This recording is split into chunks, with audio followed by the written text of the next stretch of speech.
So what do you make of the news coverage of this? Your viewers won't be shocked to hear this, Tucker, but the news media, the fake news media, are lying about the situation in Venezuela. Let me put it for you this way.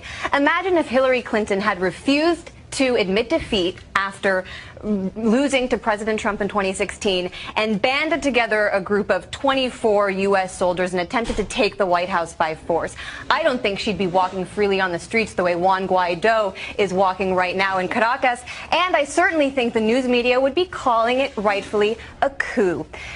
And let me just tell you, when it comes to what's happening on the ground there, I can tell you, I was there for a month earlier this year. The opposition has no popular support. Juan Guaidó proved today once again that he will only ride in to power on the back of a U.S. tank. And what's more, we hear about a humanitarian crisis there, Tucker, but what we never hear is that is the intended result of U.S. sanctions which have targeted Venezuela since 2015. Sanctions which, according to a report that was released just last week by the Center for Economic and Policy Research, has led to the deaths of 40,000 Venezuelans and will lead to the deaths of thousands more if these sanctions aren't overturned. President Trump, if he truly cared about the American or the Venezuelan people, and the American people for that matter, he would end this disastrous policy, he would end the sanctions, and he would look into John Bolton's eyes, into Elliott Abrams' eyes, and Mike Pompeo's eyes and say, "You are fired. You are leading me down a disastrous path, another war for oil," something the president said. You are passionate. He was celebrated by the American people when he said Iraq was a mistake, and now he's willing to do it again.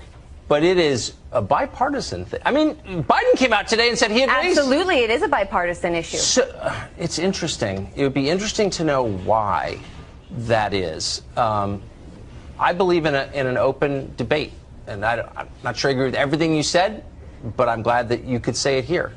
And you were just there, and I don't think you'd be allowed at any other show to say that. No, I certainly don't. You would never out of time. So I really appreciate you giving me the opportunity, because President Trump promised to drain the swamp, and he flooded his national security team with that exact swamp. Well, I agree with that, actually. Anya, thank you very much Thank you, Tucker. for your perspective. Good to see you.